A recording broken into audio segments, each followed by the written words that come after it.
Olá, queridos, tudo bom? Bom dia para vocês. Então, estamos aqui de volta em mais uma aula de literatura brasileira, né? Então, eu queria que vocês estivessem nesse momento com o caderno de vocês, o lápis e o livro didático que a gente vai usar um pouquinho hoje, tá? Não tem problema nenhum se você tem o livro da edição mais antiga, que é esse daqui, capinha amarela, ou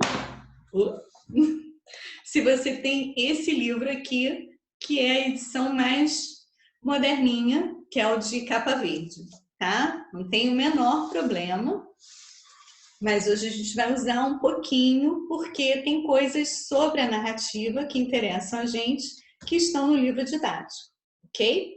Então, vou colocar ali o nosso PowerPoint para a gente dar continuidade à matéria.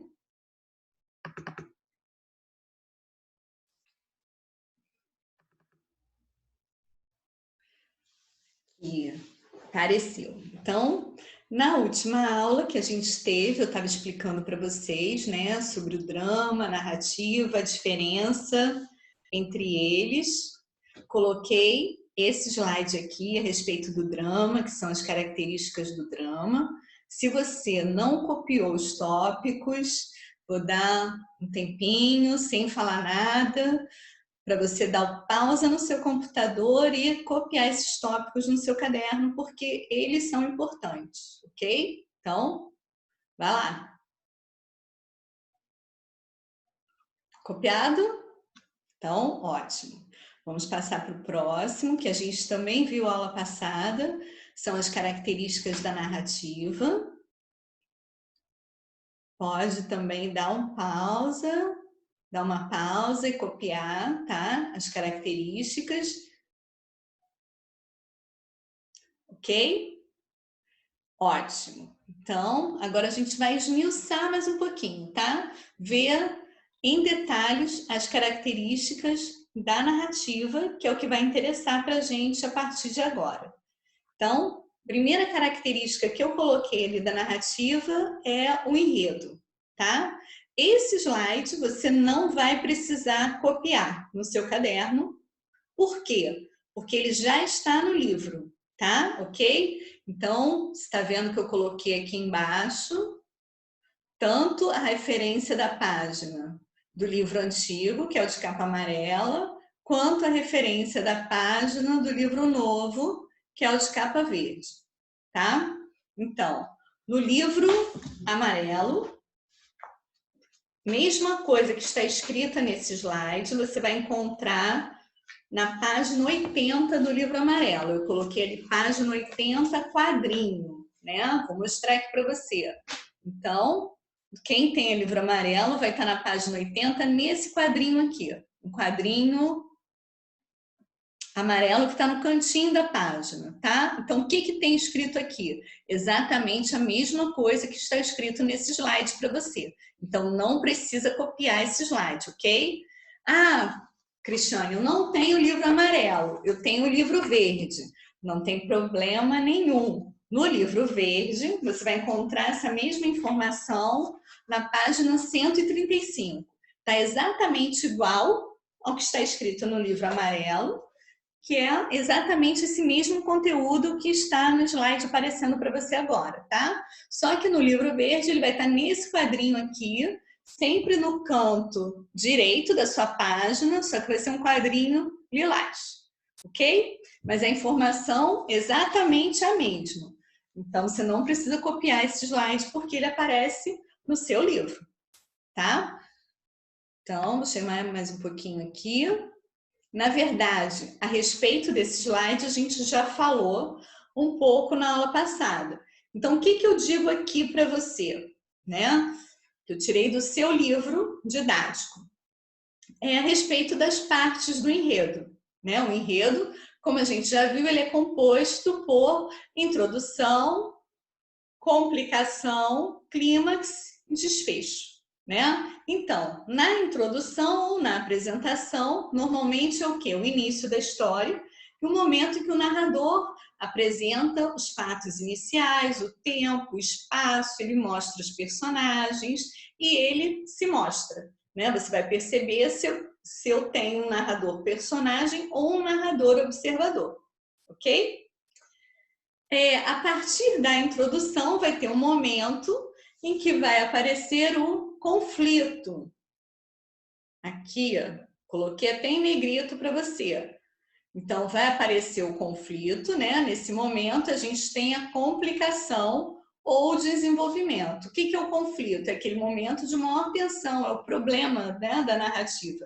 É ele que vai prender a atenção do leitor no texto. Então, a partir do conflito, a história vai se desenvolver, tá? Se não tem conflito, a gente sabe que não tem como acontecer a história, como se desenvolver a história dentro de uma narrativa, especialmente na narrativa tradicional, tá? E o clímax? O clímax é aquele momento culminante da história, de maior tensão, né? Quando o conflito atinge o seu ponto máximo, tá? Então, a partir do conflito, a gente tem o quê? A solução, né? O clímax, a solução do conflito, o ponto máximo, e a partir daí a história vai para a sua conclusão ou para o seu desfecho. Então, o que acontece basicamente no desfecho ou na conclusão? Ela vai ser a solução do conflito. Então, como é que isso pode acontecer dentro da narrativa? Pode ser surpreendente, né? Acontece um desfecho, um final que ninguém espera. Pode ser um desfecho trágico, um desfecho cômico, engraçado, né? E vai ser sempre o final da história. No exemplo que eu dei para vocês de contos de fadas, qual vai ser o desfecho e a conclusão? Um final feliz, tá? Sempre, de todos eles, ok? Então, isso daqui eu vou passar mais rapidinho, só relembrando, porque eu já tinha dito na nossa aula passada e também é uma informação que está igualzinho no livro, então não precisa copiar esses slides, tá? O seguinte, eu estou falando do tempo. O que é o tempo? É o momento onde vai acontecer a narrativa. Ah, mas pode ser qualquer tempo? Pode. Né? A gente tem uma narrativa que se passa num tempo passado, que pode ser qualquer um, né? Posso contar uma história que está acontecendo no século XII, no século XV ou no século XX. Posso contar uma história que está acontecendo no tempo presente, nos dias atuais, ou posso também contar uma história que está acontecendo no futuro. Tá? Através de quê? Da minha imaginação, de como eu imagino que vai estar o mundo, o lugar sobre o qual eu estou narrando, num momento mais futuro, ok? Não tem problema nenhum. Então, por que o tempo ele é importante? Porque ele vai servir de pano de fundo para o nosso enredo. Então, a partir do tempo, eu vou colocar como os meus personagens se comportam, por exemplo. Né? Se eu estou narrando uma história que acontece no século XV, tá? Eu vou colocar o quê? Personagens vestidos de maneira similar às pessoas que se vestiam no século XV. Vou colocar personagens com hábitos das pessoas do século XV. Eu vou retratar aquele período daquela sociedade. Então, não posso contar uma história no século XV com hábitos de pessoas do século XXI, né? Se eu estou fazendo uma narrativa tradicional. Mas se eu quiser fazer uma narrativa moderna, Cristiane, eu posso fazer isso? Posso misturar personagens de tempos diferentes? Porque eu vi no filme que tem um personagem que está no século XXI, mas ele entra numa máquina do túnel do tempo e vai para o século XII. Sim, eu posso fazer isso, tá? Mas tem que ter o quê? Tem que ter sentido dentro da história. Tem que ser coerente, tá? Dentro da história, isso tem que parecer real para quem está lendo. É o que a gente chama de verossimilhança, tá? É um conceito em que a narrativa tem que ser semelhante à realidade, ela tem que ser coerente, tá? Mas não se preocupa, não precisa ficar aflito com relação a isso. Eu sei que não está escrito aqui nesse slide o conceito de verossimilhança, mas a gente vai ver isso também com um pouquinho mais de detalhes, um pouquinho mais para frente, ok? Principalmente quando a gente for ler no terceiro bimestre, né, que seria o nosso terceiro bimestre, o livro do Jorge Amado, que é o Capitães da Areia, tá? Então, pode deixar guardadinho lá o conceito de verossimilhança que a gente vai ver mais detalhadamente ainda esse ano, ok? Então, o tempo, ele é importante porque ele serve de pano de fundo para a história, para o enredo. Então, o que eu coloquei aqui? Nem sempre a época em que se passa a história narrada coincide com aquela que ocorre a sua publicação. Claro, eu posso publicar um livro hoje, né, no ano de 2020, século 21, contando uma história que aconteceu em 1988. Né? Então, o tempo, quando se passa a narrativa, 1988 não vai coincidir com o ano da publicação, que é agora 2020, tá? Então, embaixo, eu coloquei aqui duas maneiras do tempo se apresentar na narrativa. Primeiro é o tempo cronológico. O que é o tempo cronológico? É o tempo que transcorre na ordem natural dos fatos de enredo. O que é isso? É quando a minha narrativa ela segue uma sequência de tempo. Então, eu começo a narrar o que aconteceu um dia, depois começo a narrar o que aconteceu amanhã, no mês seguinte, no ano seguinte. Então, segue uma ordem cronológica de tempo. Ontem, hoje, amanhã, mês que vem, ano que vem, daqui a 10 anos. Está na ordem certinha, tá? Então, isso é o tempo cronológico, é o tempo linear que a gente diz, né? Ele está relacionado a uma linearidade. O que é isso? A história está seguindo uma linha retinha. Passado, presente, futuro, tá? Então, olha, vamos ver lá a definição. É o tempo que transcorre na ordem natural dos fatos de enredo. É o tempo relacionado ao enredo linear, ou seja, a ordem em que os fatos ocorrem. Então, ele vai se chamar cronológico porque ele pode ser medido em horas, meses, anos e séculos. Ele tem uma sequência, é um tempo sequencial, ok? Segunda maneira que o tempo pode aparecer na narrativa é o tempo psicológico. O que é o tempo psicológico? É um tempo que ele não segue a ordem linear. Não é medido em horas, meses, anos e séculos. Como que isso pode aparecer? Aparece tanto em livros quanto em filmes, né? Eu tenho certeza que vocês já leram livros e assistiram filmes com o tempo psicológico. O que é o tempo psicológico? Eu estou aqui hoje narrando para vocês, né, uma história que está acontecendo hoje, 2020. De repente, eu, narrador personagem, lembro de um fato que aconteceu há 10 anos. Então, eu paro a minha narrativa no dia de hoje, volto no passado, há 10 anos, conto alguma coisa que aconteceu naquele momento e volto para o presente. Né? Então, seria o quê? Uma lembrança, uma memória do narrador personagem ou de algum personagem, tá? Se eu tiver um narrador observador. Então, não é um tempo linear, passado, presente, futuro. É um tempo presente, aí de repente eu vou para o passado e volto para o presente, tá? Isso também pode acontecer em relação ao futuro? Pode acontecer em relação ao futuro. Como assim? Tem a narrativa acontecendo no tempo presente, né? O personagem, o narrador-personagem, imagina como ele vai estar daqui a 10 anos. Então, ele vai para o futuro, faz uma parte da narração no futuro, contando como seria a vida dele, a história dele, determinado evento no futuro, e volta para o presente. Tá? Então, a gente vê que não segue aquela linha passado, presente e futuro. É presente, aí volta para o passado, aí vai para o futuro, volta para o presente de novo. Então, o tempo não é linear, não é cronológico.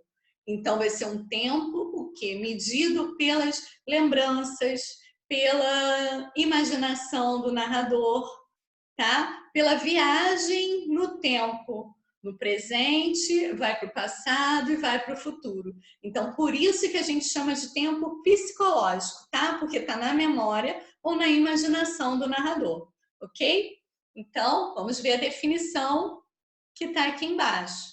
Então, tempo psicológico é o tempo que transcorre numa ordem determinada pela vontade do narrador personagem ou de qualquer outro personagem, caso eu tenha uma narrativa em terceira pessoa, tá? Então, é determinada pela vontade, pela memória ou pela imaginação do narrador ou de uma personagem. De acordo com esse tempo, com o tempo psicológico, os fatos podem ou não aparecer numa ordem linear, ou seja, coincidente com a do tempo cronológico. Então, o narrador personagem ou uma personagem, ela está livre, né, para mudar o tempo da narrativa, através de uma lembrança, de uma memória ou de uma imaginação. Ok?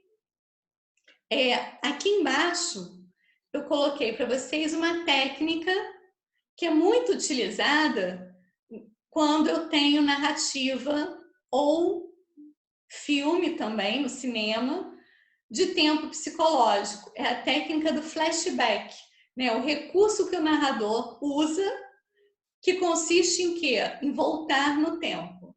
Aqui eu coloquei um exemplinho para vocês. Memórias Póstumas de Brás Cubas.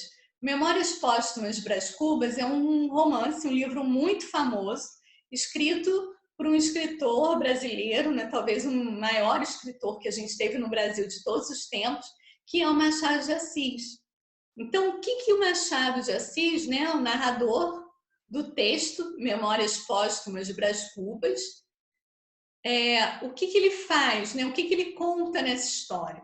Então, eu vou falar rapidinho para vocês compreenderem como é que atua a técnica de flashback dentro desse romance, tá? Em Memórias Póstumas de Brás Cubas, o personagem principal é Brás Cubas, né? Apesar desse nome esquisito, Brás Cubas é o nome do personagem principal. E ele é também narrador, tá? Então, é um narrador-personagem. Ele vai contar aquilo que acontece com ele, né? Memórias, então o próprio nome está dizendo o que ele vai contar, lembranças que ele tem. Memórias póstumas, né? Como você sabe, póstuma é o quê? Depois da morte. Então, póstumo é tudo que acontece depois que a pessoa morreu.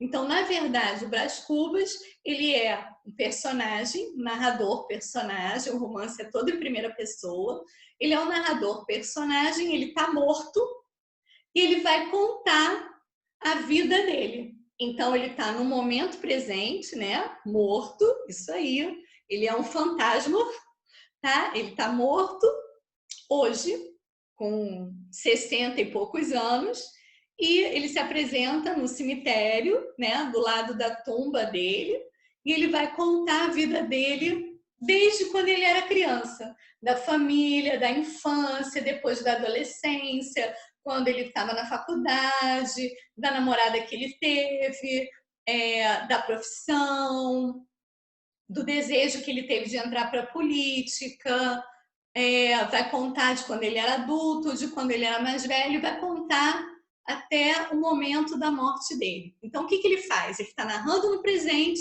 ele volta para o passado e conta, narra até chegar ao momento presente. Então, não é um tempo cronológico, né? Para ser cronológico, ele tinha que começar a partir dali dos 60 e poucos anos, que era o momento que ele morreu, e prosseguindo. Por que ele não faz isso? Porque, na verdade, a morte é o fim dele. Então, ele está no fim, retroage, né? Ele volta ao passado, a infância dele vai contando a vida dele. Então, o que ele faz é um flashback da vida dele. Então, ele usa o tempo psicológico, logicamente, né? e faz a técnica do flashback. O que é interessante a gente observar nisso, né? Qual é a vantagem, a importância do Machado de Assis em relação a isso? Porque ele fez isso no século XIX.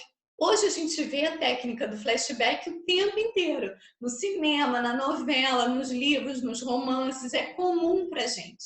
Mas naquela época em que o Machado de Assis utilizou essa técnica nesse romance, Memórias Póstumas de Brás Cubas, isso foi uma inovação, tá? Uma inovação para a época. Então, por isso, e também por vários outros motivos, o Machado de Assis ele é um escritor super importante dentro do cenário da literatura mundial, ok? Preciso copiar esses slides, Cristiane? Não precisa copiar. Por quê? Exatamente tudo que eu estou mostrando aqui, toda essa informação está no livrinho de vocês, ok? Está no livro antigo, de capa amarela. Isso que está escrito aqui, inclusive sobre o Machado de Assis, vai aparecer na página 101. Está escritinho aqui, tempo cronológico, tempo psicológico. Aqui embaixo da página 101, no livro amarelo, tem a técnica do flashback. E aqui atrás, na página 102 do livro amarelo, você vai ver aqui, inclusive no cantinho, tá? Aqui, como eu estou no vídeo, não vai dar para você ver tão nitidamente, mas no livro você vai ver, essa daqui é a foto do Machado de Assis, ok? Ah, professora, não tem o livro amarelo. Não tem problema nenhum. Você vai lá no seu livro verde, edição nova, e você vai encontrar exatamente o que está escrito aí e exatamente o que está no livro amarelo, na página 157, nesse quadrinho lilás aqui, tá? Se você virar na página 158, vai ter um quadrinho lá em cima também lilás, vai estar escrito sobre a técnica do flashback e vai ter o retrato do Machado de Assis, ok? Exatamente igual ao livro amarelo. Então, você não vai ter problema nenhum com relação a isso, tá? Vamos seguir mais um pouquinho. O espaço. O que é o espaço? Já tinha falado para vocês que o espaço é o lugar onde se passa a história. Então, eu posso ter um espaço físico ou geográfico, né, que é o lugar mesmo, o lugar físico onde os fatos acontecem, né? Exemplo, pode ser uma rua, pode ser uma cidade, pode ser um cinema, pode ser uma escola, pode ser aqui a minha casa, pode ser a casa de vocês, é um espaço físico onde a história acontece, né? Posso ter uma história com mais de um espaço? Posso. Qual é a diferença? Quanto mais espaços físicos eu tiver dentro do enredo, dentro da minha história, mais personagens eu vou ter e maior vai ser a minha história, tá? Então, posso, só que vai ser uma história maior, com mais personagens, com mais situações, tá? Coloquei aqui que o espaço ele pode ser descrito detalhadamente ou suas características podem aparecer diluídas na narração. Então, eu posso ter um espaço e o narrador descrever esse espaço detalhadamente. Então, imagina que o espaço é esse daqui, meu escritório. Então, eu posso, enquanto narrador, dizer para vocês, olha, a história se passa com o Cristiane, a professora, e ela está no seu escritório, dentro da sua casa, que fica na Tijuca. De repente, toca a campainha. É um entregador da farmácia, porque a Cristiane está resfriada, por exemplo, né? Aí você vê que eu falei do espaço, mas eu não detalhei. Outro exemplo, que eu não posso detalhar o meu espaço. Posso dizer assim, a Cristiane está no seu escritório, na sua casa. O escritório tem uma estante branca com livros de um lado de língua portuguesa, do outro lado de literatura. Tem uma mesa branca, um computador, tem os livros, o livro é verde, outro livro é amarelo. Você vê que eu estou detalhando coisas do espaço. As paredes são brancas, tem um espelho, tem uma janela. Eu estou dando detalhes, tá? Isso pode acontecer ou não, vai depender do narrador. Quando eu dou detalhes do espaço, né? Eu estou parando um pouco na minha narrativa para detalhar o espaço, para descrever o ambiente. Então, dentro do meu texto narrativo, nesse caso aí, eu vou ter um texto, né, um momento de descrição dentro da minha narrativa, tá? Isso pode acontecer sem problema nenhum. Eu posso ter dentro de um texto narrativo um texto descritivo, tá? Eles podem existir, né? A narração e a descrição, elas podem existir em conjunto, sem problemas, tá? Isso é bastante comum dentro da nossa literatura, dentro dos romances, tá? O segundo tipo de espaço que eu coloquei ali é o social e o ambiente. Que tipo de espaço é esse? É o espaço relativo às condições socioeconômicas dos personagens.